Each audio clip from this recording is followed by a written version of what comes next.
You still don't have kids? Can't even show off a grandkid? What a failure. While sitting on a park bench, taking a brief break, a woman approached and started talking to me. That condescending look in her eyes and her tone of voice. No doubt, it was her. Surprised by the sudden reunion, I was at a loss for words. But why would she bring up the topic of kids so suddenly? While hiding my confusion, I told the woman the truth. My kid is right over there. The moment I said that, her eyes widened in shock. My name is Emily, 37 years old. Now I'm married with kids and living a happy life, but I've overcome various difficulties to get here. The story goes back to when I was in high school. I had a boyfriend named Jake. I met Jake during my freshman year of high school. As a child, I wasn't very good at talking to people. Because of this, I couldn't fit in well and had few friends. It was lonely. I often wondered if things would have been different if I were more sociable. Since elementary school, I've been prone to overthinking. When I got to middle school, I resolved to be more outgoing and make lots of friends. I set this goal before graduating from elementary school, but ultimately, I didn't achieve it. I thought if I didn't change in high school, I'd be like this for life. Knowing I'd be separated from my friends in high school, I felt even more pressure to change. However, my personality didn't change in high school. While everyone else was making new friends and having fun, I was alone in a corner of the classroom. I'd either be reading books or pretending to sleep. I just kept to myself all the time. I remember crying at home many times because I felt so miserable. Then one day, something happened that would greatly change my life. It was during one of the few seat changes that occur each year. It seems the method of drawing lots for seat changes is the same in every school. Well, I thought my life wouldn't change much with a seat change, and I was prepared to continue living alone. Without much expectation or anxiety, I moved my desk to the spot indicated by the lottery, and there was Jake sitting next to me. Hey, Emily. Nice to meet you. Yeah, nice to meet you too. Jake, who hadn't interacted much with me, kindly spoke to me. Originally, I had the impression that Jake was kind to everyone, so I felt relieved that I wasn't an exception. But I thought this would probably be it. We didn't go to the same middle school or have common hobbies. I figured we'd only talk if there was some business to attend to. However, my expectation was completely wrong. Surprisingly, Jake started actively talking to me. At first, it was just trivial conversations, but as days went by, the topics became more diverse. I, who used to be nervous talking with Jake, could now talk to him as a friend. I never imagined this would happen. I savored the joy of having made a new friend. It might sound exaggerated, but friends were that special to me. Then, a year later, I was in my sophomore year of high school, and thankfully, Jake was in the same class. Then one day, suddenly, Jake confessed his feelings to me. I never dreamed of being confessed to and was bewildered. I've always liked you. It's no surprise you're shocked, but I've been hoping we could be together. But I didn't feel any disgust. Rather, I wondered if it was really okay for someone like me to be his girlfriend. Is it really okay for me to be your girlfriend? Don't say that. I want it to be you, Emily, but I won't force you. Jake said, looking down, continuing to express his feelings. Receiving his sentiments, I responded, I would be happy to be with you, Jake. Let's do this. Really, that makes me so happy. Jake's face brightened with joy. Since starting to date Jake, my life changed significantly. Though I always walked to and from school alone, then I would see Jake by my side. Instead of staying in on weekends, I had more fulfilling times because Jake would take me out. I didn't know if Jake was thinking about our future together, but at least I wanted to walk through life with him. I liked him that much. As time went on, we visited each other's homes more often. So I got to know Jake's family, and he got to know mine. Every time he came over, I saw him getting along well with my family. Jake's parents thought very highly of me. My parents, too, were very positive. Never thought you'd date such a good kid. I'm surprised. Can't believe you snagged such a great guy. My parents knew I was shy. So, when I told them I had a boyfriend, they were quite surprised. Time passed, and Jake and I graduated from high school. I went to a local university's economics department, while Jake, wanting to become a doctor, went to medical school. He had always spoken about wanting to be a doctor, and he was then taking the first step toward his dream. I deeply respected him for that. Even though we went to different universities, we didn't break up. Instead, we made a conscious effort to see each other when we could. Jake, being focused on becoming a doctor, seemed busy with studies and training. Time flew, and I graduated from university. Then, I got a job at a local company. By this time, both Jake and I were living on our own, visiting each other's places when we had time. 2 years later, Jake graduated and finally achieved his dream of becoming a doctor. Another 2 years passed. When both of our careers had stabilized, Jake proposed to me. I want to be with you forever. Will you marry me? Of course. I, who had always envisioned a future with Jake, would never refuse his proposal. I happily accepted. The thought of being with Jake forever felt like a dream. While savoring the happiness of being proposed to, I thought about our future life together. Even after we got engaged, our closeness remained the same. Preparing for the marriage registration and wedding was tough, but we managed it by helping each other. I relished the joy of being able to marry Jake. I was so glad to be marrying Jake. But then, unexpectedly, my life took a drastic turn. Hey, Emily, can we just forget about getting married? What? I was taken aback by the sudden suggestion. What do you mean?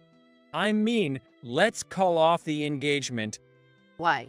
I couldn't understand why Jake wanted to call off the engagement. Whether I had done something wrong or he had grown to dislike me. It's hard to accept this all of a sudden. We've already met each other's families and progressed with the preparations. How can we call off the engagement now? I can't accept this. I'm really sorry. I'll take responsibility and pay compensation. But I just can't marry you, Emily. I'm truly sorry. I know an apology isn't enough, but sorry. What's the reason? I can't tell you. We had been dating since high school, promising each other a future and thinking of building a happy home together. So why? Why can't you tell me? It's just not possible. No matter how much I asked, Jake only apologized. Eventually, I caved, and the engagement was called off. Jake had mentioned paying a settlement, but I never accepted it. I wanted to forget about him as soon as possible. After being informed of the broken engagement, I immediately told my parents. Both were as sad as if it were their own sorrow, only making me feel more apologetic. Why did Jake want to call off the engagement? Did he dislike me, or was there someone else he loved? Had I been the only one who thought we were happy together? No matter how much I pondered, I couldn't find the answer with Jake saying nothing. It was agonizing to speculate alone. For a while, I went through my days without feeling alive, unable to focus on work or anything I liked. However, 6 months later, I unexpectedly learned why Jake had called off the engagement. One day, told by my mom there was something she needed to discuss, I went home and was greeted by my sister, Sarah, smirking maliciously, which was unusual. Oh, you actually came. Well, yeah, Mom called me. But why are you here? Why can't I be? This is also my parents' house, isn't it? I don't need to explain myself to you. Besides, I have something I want to report. so I decided to come. Something you want to report? What could she possibly want to announce that required calling me here? Noticing my concern, Sarah smirked again and pressed on. You'll be happy to hear it. Just wait and see. With that, Sarah went back to the living room. I couldn't trust what Sarah said. She claimed it would be something I'd be happy about, but it was probably a lie. A wave of anxiety overwhelmed me, and I wanted to leave right then and there. It had been a long time since our whole family gathered around the dining table. Usually, it was a joyful atmosphere, but Sarah's presence made the air much heavier. Yet, Sarah seemed unfazed, continuing to talk about whatever she pleased. Despite living together for years, I still couldn't understand what was going through Sarah's mind. It was unsettling. Right. I'll just say it. During the meal, Sarah started talking in a cheerful tone. The moment she spoke, I felt suffocated. I tried to calm myself and listen to her. I'm getting married. Married? Yeah, to Jake. What? I couldn't believe my ears. That couldn't be true. Wait, Jake. Yeah, Jake. Did Jake, my ex-fiancé? Yes, your ex-fiancé, Jake. Sarah answered without any hint of guilt. Glancing at my parents, I could tell they were speechless. However, Sarah, without changing her expression, cheerfully continued discussing the marriage registration and wedding plans. I'm seriously so happy marrying Jake. It feels like finally, because of someone, things couldn't move forward.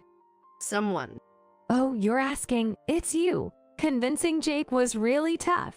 You deliberately stole her fiancé. Stop saying stole. Ultimately, Jake chose me. I didn't do anything wrong, right? If anyone, it's Emily who got dumped by Jake, I think. Sarah was unapologetic, and our parents were furious. I couldn't grasp the situation and kept repeating the same words. How could you do this? Marriage is supposed to be joyful, but not in your case. Saying you struggled to persuade him means you had practically forced him, didn't you? Come on, don't make it sound so bad. Sure, I knew Jake and Emily were going to get married. But like I said, Jake chose me in the end. If you want to point out something bad about me, I can't think of anything. You're unbelievable. I couldn't respond. The only thing that echoed in my mind was Sarah's shrill laughter. Sarah had always disliked me from the beginning. Even before I started kindergarten, she clearly told me, "You shouldn't have been born." As I grew up, Sarah never changed her stance. If you weren't born, I could have everything to myself. All the food, the toys, everything. But that's not something I can help with. Shut up. Sarah seemed to only see me as an outlet for her stress. She would take her anger out on me to feel better. Even if she was in a good mood, seeing me would instantly sour it. I was feeling good, but seeing your face just ruins it. It's the worst. I don't know what to say to that. That's what annoys me about you. Always talking back. Sarah is the one taking offense on her own. It's not something I can fix. So, could you not snap at me too? It makes me feel bad as well. That's what I mean. Stop talking back. It's annoying. But Sarah did more than just hurl hurtful words. She regularly shifted the blame for her misdeeds onto me. She would immediately tattle to our parents, playing the victim. Although they knew I hadn't done anything and scolded Sarah many times, she never stopped making me out to be the villain. There were instances of her hiding my things or ruining my homework and important papers, forcing me to apologize to teachers multiple times. Of course, I hated Sarah. I didn't want to be in the same space as her, but I couldn't always have my way. I lived under her influence until I moved out to live on my own. However, there was a time when Sarah seemed a bit nicer. That was when I started dating Jake. When Jake first visited our home, Sarah's mood noticeably improved. Well, Emily's boyfriend? He's handsome. Well, that's... That's great, Emily. Your first boyfriend, right? Well, yeah. Sarah's mood didn't change after that. She just kept alternating her attention between me and Jake, bombarding us with questions. On another day, Sarah's mood instantly improved upon seeing Jake, and she loudly welcomed him. I realized Sarah liked Jake, and it made me feel sick. Hey, your boyfriend is super handsome. Why is he dating you? I don't know. By the way, is it true he wants to be a doctor? Is he smart? He's smart. He even helps me with my studies. He's always said he wanted to be a doctor. Sarah listened to me and smirked suspiciously. Wow. Which university is he aiming for? I don't know. Something medical? As his girlfriend, you don't know which university he's aiming for. Aren't you a failure as a girlfriend? I knew, but I just didn't want to tell Sarah. She had no way of knowing the truth and kept provoking me. She must have wanted to say she's the right woman for Jake. Yeah. Think whatever you want. You really annoy me. Don't get cocky. Sarah, seemingly displeased with my attitude, effortlessly threw hurtful words at me. Her attempts to appeal to Jake knew no bounds. Listening to his private life, touching him, her excessive behavior continued unabated. Jake seemed troubled too, but all I could do was apologize to him for Sarah's actions. Time passed, and Jake stopped visiting our house. Maybe that was where Sarah's involvement should have ended. But who would have thought Jake broke off our engagement to marry Sarah? No matter how much I tried to make sense of it, I couldn't keep up. Seeing me like this, Sarah laughed out loud again. Man, marrying Jake is the best. Do you really think this is okay? To take someone's fiancé like that? Yeah. So what's wrong with that? I don't know how Emily feels, but I'm on top of the world. I get to marry the man I love. Oh, sorry, shouldn't say that in front of someone who got dumped. Sarah continued to taunt me. While my parents were still angry, I had no energy left to respond. I just felt the tears rolling down my cheeks. Are you crying? That's not cute, you know. Oh, but you weren't cute to begin with. Sarah, just get out, now. You're no family of mine. Don't ever show your face here again. How mean. I just came to make a happy announcement. Despite my parents' rage trying to kick her out, Sarah just laughed. I didn't want to see Sarah's face ever again. But there was one last thing I needed to ask. Hey, why did you choose Jake? You mean, why I chose Jake? Yeah, why go out of your way to choose someone else's fiancé? That was the last thing I wanted to know. The reason she chose Jake. I knew it would be messy, but I was genuinely curious about her reasoning. To my question, Sarah answered with glee. Because he's a doctor. What? Yay, because Jake became a doctor. I had my eye on him since I heard he wanted to be one. I got his social media info from him a while back, so he wrote something about becoming a doctor. So I thought I'd reach out, just on a whim, and he replied just like that. The rest is history. Maybe at first, Jake responded because Sarah was my sister, but to go from there to marriage, what was he thinking? Perhaps he just got overwhelmed by Sarah's advances. But doing that at the expense of me, his fiancé at that time, also seems questionable. When I showed a bit of interest, he just fell for it. And to think, he always acts so composed. He's actually quite reserved, huh? That's terrible. You asked why Jake chose me, so I told you. Sarah laughed without remorse. Seeing this, our parents became even angrier. Do you even have a heart? What's that? You're so harsh. Harsh or not, you're a disgrace to be a daughter. I won't be attending your wedding. Don't you ever set foot in this house again. Dad then grabbed Sarah by the arm and forcibly dragged her outside. Hey, what are you doing?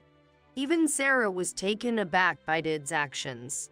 Though Mom and I were shocked, Sarah had taken things too far. I wished she would never appear before me again. Mom probably felt the same. That's why nobody stopped Dad. I'll be happy. Just you wait. I'll have lots of kids, live in a nice house, and show you, Emily, just you watch, all alone. With those words, Sarah was thrown out of the house. Remembering her triumphant look towards me, my head ached, but this might finally sever ties with her. I felt somewhat relieved thinking that way. I realized it had been 10 years since that turmoil. My interaction with Sarah had ceased, and I was living a peaceful life, which made me happy. One day, I was sitting alone on a park bench, drinking coffee. In the cold season, the warm coffee was comforting. As I relaxed and let my mind wander, a woman approached me. Do you still have no kids? Can't even show off a grandkid? What a failure. I looked towards where the voice came from. A flood of unpleasant memories rushed back. The condescending look and tone of voice. She seemed much thinner than before, but it was undoubtedly Sarah. Shocked by the sudden reunion, I was speechless. Why would she suddenly bring up children? While hiding my confusion, I pointed to a child nearby and revealed the truth. My kid is right there. At that moment, I could see Sarah's eyes widen in shock. What? That can't be true. Aren't you single? A single person with a child? Well, I'm married. What? You're married? In fact, after Jake broke off our engagement, I married a colleague from my company. His name is Bob. Originally, Bob and I worked in different departments and knew each other to some extent. However, we got closer after his transfer, and it led to marriage. Shocked that I was married, Sarah stared at me in disbelief. But you had your fiancé stolen by me. That's true, but there's no rule saying I couldn't marry someone else if it didn't work out with Jake, right? I married a colleague from work. I can't believe you caught a new man. You're shy, introverted, gloomy, and creepy. How come? Sarah couldn't believe I was married. She opened and closed her mouth, struggling to find words. Just so you know, I've shown our kids to Dad and everyone. What about you?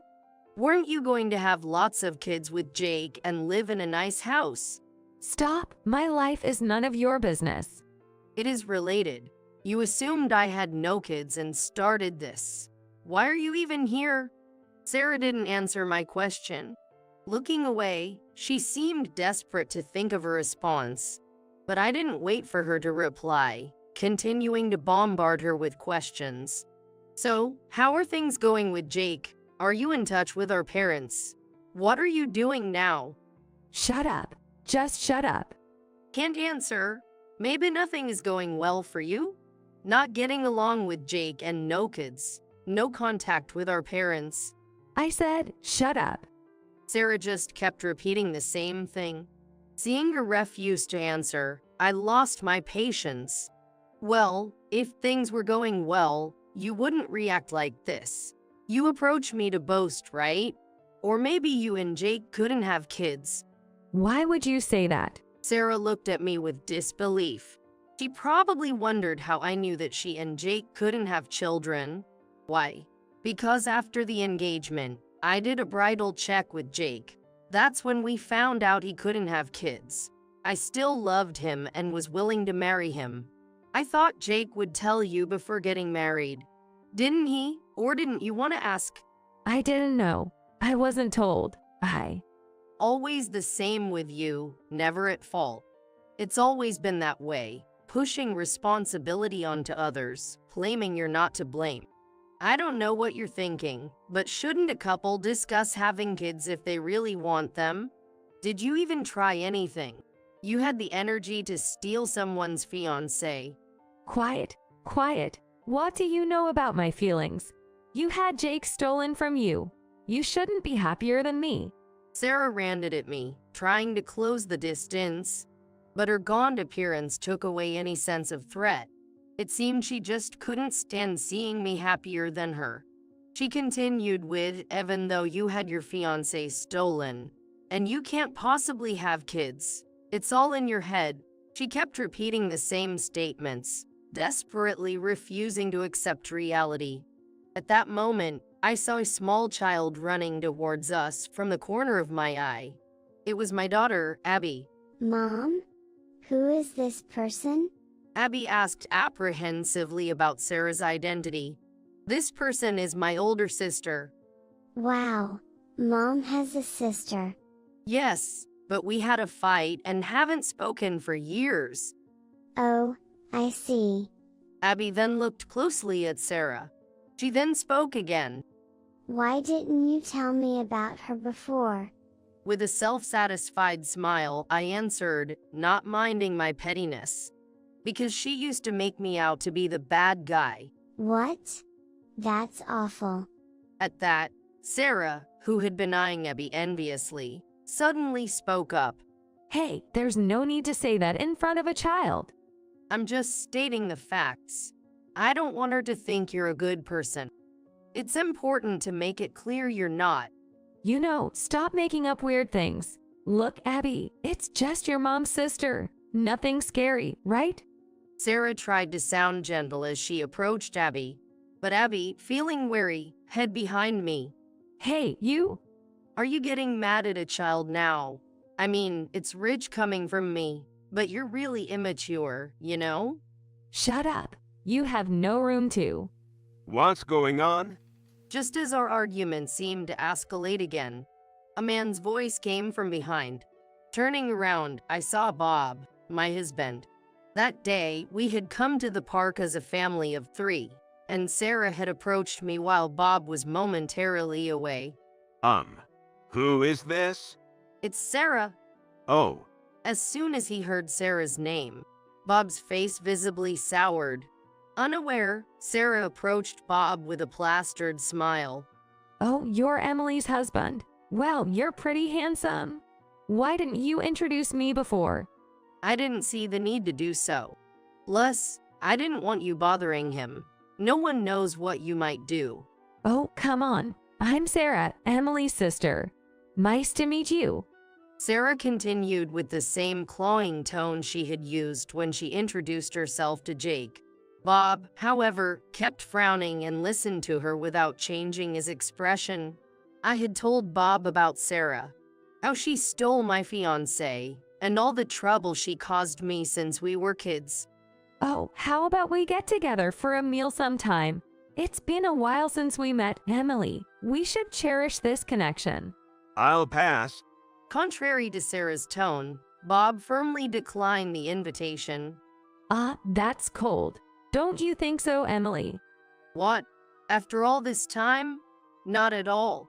Again, I sensed that Sarah was targeting Bob, just like she did with Jake, my intuition screaming at me. At that moment, Bob stood protectively in front of Abby and me. I've heard everything about you from Emily. I don't know why you're here today, but please don't involve yourself with us anymore. Everything. Yes, exactly. How you stole her fiancé. How you've been harassing her since you were kids. How you lash out at Emily when you're in a bad mood and belittle her at every chance. Listening to all you've done brought me to tears. That's an exaggeration.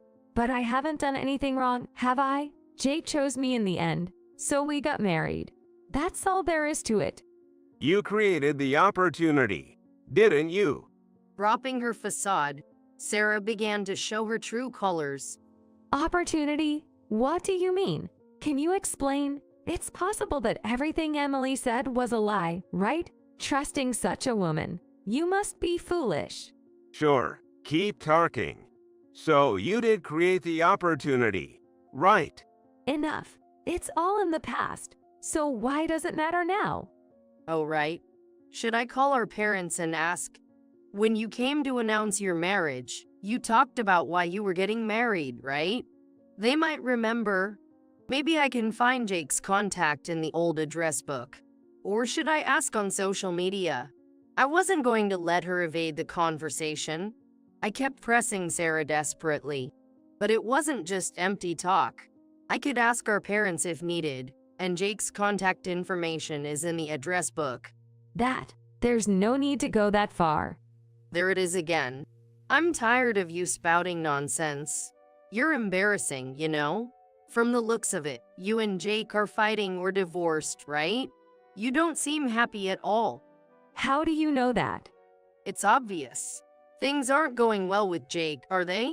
Resigned to my words, Sarah started to speak quietly about what had happened. Apparently, Jake had divorced her a long time ago. The reason was a mismatch in personalities. Despite getting married, she was told that he grew tired of her constant selfishness. She hadn't even told our parents.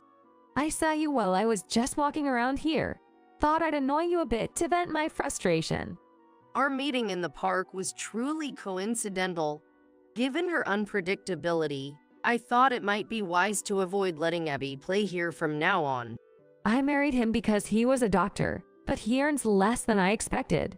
And he's not good looking, quiet. I thought about returning him to you, but your contact had changed and I couldn't reach you. Luckily, he asked for the divorce first. That's terrible. You divorced for such reasons. You ended up being dumped. How sad for you? Glancing at Bob beside me, it was clear he was put off by Sarah's behavior. A natural reaction, really. But Sarah didn't seem to care about us at all. Seemingly content after sharing her current situation, she made an offer that was hard to believe. But it's perfect timing. Hey, why don't you live with me? I'm lonely being alone. What? I couldn't believe she was still saying things like that. Her self-centered behavior made me raise my voice in disbelief. There's no way I would live with you. Besides, Don't say that. Come on, I'll behave from now on, so please. how can I believe that? Just disappear from our lives already. What? Can't you listen to your older sister? Sarah seemed to think that persisting would make her get her way. Her terrible manner of speaking made me hold my head in frustration. But then, Bob spoke up. There's no way I can live with someone like you. Just disappear from our sight. Even our daughter is scared. That's harsh. What's harsh? You're the terrible one here. Please, just disappear from our lives. The usually gentle Bob wasn't there. He, visibly furious, raised his voice in anger at Sarah.